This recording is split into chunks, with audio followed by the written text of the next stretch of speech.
PK3CSC पर आप सभी का स्वागत है।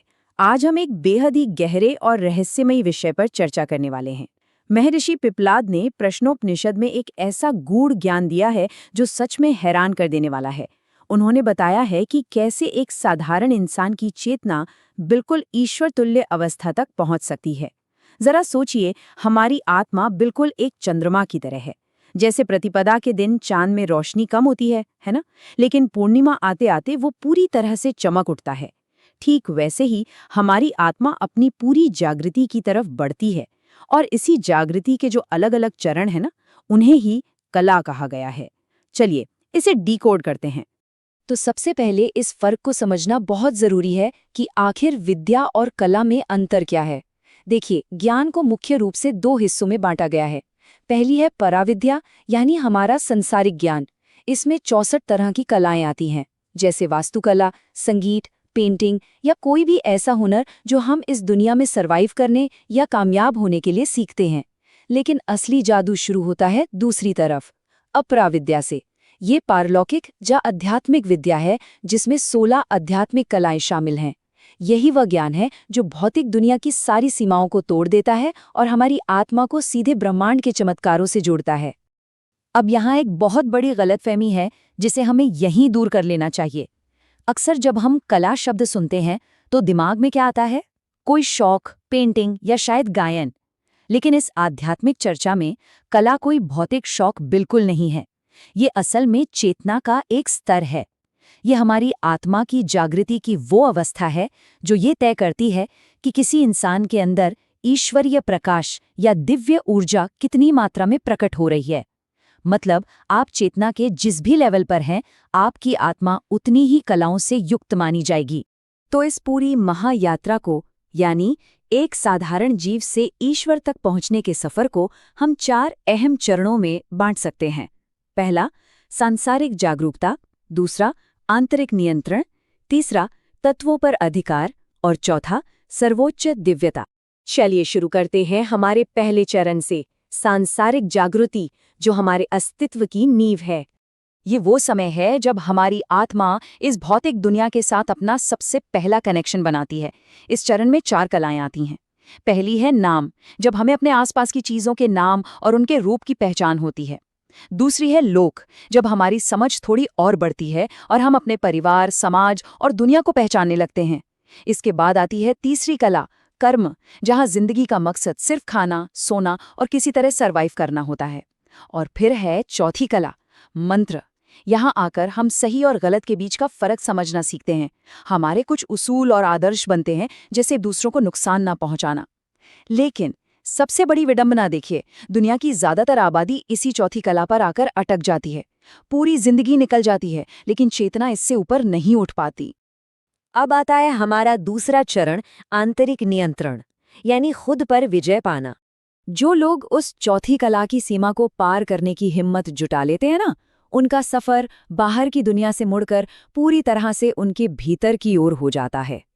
5वीं कला, तप, से इसकी शुरुआत होती है, जहां इंसान दूसरों की खुशी के लिए अपनी इच्छाओं को त्यागना सीखता है। फिर आती है 6ठी कला, वीर्य। इस त्याग से उसके अंदर गजब की शारीरिक, मानसिक और आध्यात्मिक शक्तियों का एहसास होने लगता है। 7वीं कला है मन, जहां इंसान का अपनी डाइट और अपने विचारों पर पूरा कंट्रोल हो जाता है। अब वो हालातों का गुलाम नहीं रहता। और फिर 8वीं कला, इंद्रियां। यहाँ पहुंचकर व्यक्ति अपनी सभी इंद्रियों पर, चाहे वो स्वाद हो, देखना हो या सुनना हो, 100% विजय प्राप्त कर लेता है। सच कहूं तो ये वो अवस्था है जहां तक सिर्फ सच्चे और सिद्ध योगी ही पहुंच पाते हैं। और अब हम प्रवेश करते हैं तीसरे चरण में, तत्वों पर अधिकार, भौतिक के नियमों से बिल्कुल परे। शरीर और मन पर कंट्रोल करने के बाद एक बेहद रोमांचक मोड़ आता है। ये एक ऐसी विस्मयकारी सीमा है जहां आत्मा सचमुच फिजिक्स के सारे नियमों को तोड़कर रख देती है। जैसे ही इंसान के अंदर से मैं, यानी अहंकार, पूरी तरह खत्म होता है, वो ब्रह्मांड के इन मूल तत्वों का मास्टर बन जाता है।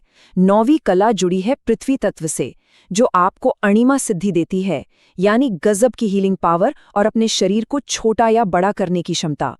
10वीं कला जल तत्व से है, जो सीधे गुरुत्वाकर्षण यानी ग्रेविटी पर कंट्रोल देती है। 11वीं कला अग्नि तत्व पर अधिकार देती है, इससे आपकी तीसरी आंख खुल जाती है और प्राप्ति सिद्धि मिलती है। और 12वीं कला है वायु, जिससे प्राकम्य सिद्धि हासिल होती है, जिसका मतलब है कि आत्मा हवा में उड़ सकती है या पानी के अंदर भी आराम से रह सकती है। अब आप सोच रहे होंगे कि ये सब सिर्फ किताबी बातें हैं, है ना? लेकिन ऐसा बिल्कुल नहीं है। जब किसी को जल तत्व या ग्रेविटी पर कंट्रोल मिल जाता है, जिसे गरिमा या लघिमा सिद्धि कहते हैं, तो द्रव्यमान और गुरुत्वाकर्षण पूरी तरह उनके इशारों पर काम करते हैं। हमारे इतिहास और धर्म ग्रंथों में इसके हैरान कर देने वाले उदाहरण मौजूद हैं। सोचिए, नीम करोली बाबा ने चलती ट्रेन को इतना भारी कर दिया था कि वो अपनी जगह से 1 इंच भी नहीं हिल सकी। या फिर भगवान श्री कृष्ण का अपनी एक छोटी सी उंगली पर पूरे गोवर्धन पर्वत को उठा लेना, और भगवान हनुमान का पूरे के पूरे पर्वत को ही उठाकर लंका ले जाना। ये सारे चमत्कार इसी 10वीं कला की असीमित शक्ति के साक्षात प्रमाण हैं। और इन चारों भौतिक तत्वों से परे आती है 13वीं कला, आकाश। ये स्तर सच में रोंगटे खड़े कर देने वाला है। इस कला पर पहुंचने के बाद आत्मा का ईथर या आकाश तत्व पर पूरा अधिकार हो जाता है। पता है इसका क्या मतलब है? इसका मतलब है कि व्यक्ति के मुंह से निकला हर एक शब्द परम सत्य बन जाता है। वो जो कुछ भी कह दे, इस ब्रह्मांड को उस बात को सच करने के लिए अपनी खुद की वास्तविकता को बदलना ही पड़ता है। चाहे कोई चीज जड़ हो या चेतन, सब कुछ बस उसकी इच्छा के अनुसार काम करने लगता है। और अंत में आता है हमारा चौथा और सबसे अंतिम चरण, सर्वोच्च दिव्यता, सीधा ब्रह्मांड में विलीन होना। ये वो चरम अवस्था है जहां मानव चेतना अपनी सारी हदों को मिटाकर पूरी तरह से ईश्वरत्व में समा जाने के लिए तैयार है। इस अंतिम चढ़ाई को जरा ध्यान से देखिए। 14वीं कला है श्रद्धा, जहां इंसान का समय और खुद मृत्यु पर कंट्रोल हो जाता है।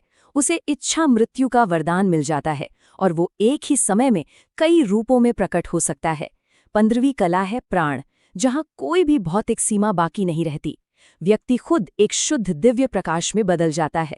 वो अव्यक्त और व्यक्त दोनों शक्तियों का केंद्र बन जाता है। और फिर आखिरकार आती है 16वीं कला, त्वम। यहाँ थोड़ा रुककर इसे समझना बहुत जरूरी है। 16वीं कला को प्राप्त करने वाली आत्मा कारण का भी कारण बन जाती है। इस लेवल पर पहुंचने के बाद उस व्यक्ति के भीतर और उस परम तत्व यानी ईश्वर के बीच कोई फर्क नहीं रह जाता। वो पूरी तरह से ईश्वर तुल्य हो जाता है। इतनी असीमित शक्ति कि अगर वो आत्मा चाहे तो अपना खुद का एक बिल्कुल नया ब्रह्मांड या एक नया लोक तक रच सकती है। भगवान श्री कृष्ण ने इसी 16वीं कला के सर्वोच्च शिखर को प्राप्त किया था और इसीलिए उनके लिए इस पूरे ब्रह्मांड में कुछ भी असंभव नहीं था। महर्षि पिप्पलाद का ये ज्ञान हमें सिर्फ ब्रह्मांड की अनंत संभावनाओं के बारे में ही नहीं बताता, बल्कि हमें अपने भीतर झांकने पर भी मजबूर करता है। तो आज की इस चर्चा के अंत में विचार करने वाली बात यह है, तारों से भरे इस अनंत ब्रह्मांड में आपकी चेतना के उस ब्रह्मांडीय चंद्रमा की कौन सी कला आज प्रतिबिंबित हो रही है? क्या हम और आप उस चौथी कला से आगे बढ़ने के लिए तैयार हैं? इस पर गहराई से विचार जरूर कीजिएगा। इस अद्भुत सफर में हमारे साथ जुड़ने के लिए आपका बहुत बहुत धन्यवाद।